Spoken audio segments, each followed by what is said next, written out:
या 4 ओळीमध्ये कवी राहुलजी कांबळे लिहित आहे, जीवनात पाहिल्या खोडी रमा भीमाची,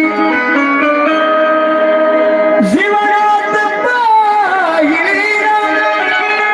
खोडी रमा भीमाची, साखर अन दुधाची गोडी रमा भीमाची, जीवनात पाहिली ना खोडी रमा भीमाची, साखर दुधाची गोडी रमा भीमाची, हक्काची खातो राहुल गोडी रमा भीमाची, पण नेहमीच घरी तुलावे ही जोडी रमा भीमाची, ही जोडी रमा भीमाची. बाबासाहेब आंबेडकर आणि माता रमाईच्या सारख्या सारायच्या दुःखामध्ये गेलो, जिंदगीत कधीच सुख मिळालं नाही, आणि त्याच्या पुढे आमची सारख्या सारी जिंदगी सुखामध्ये जाते आहे. आज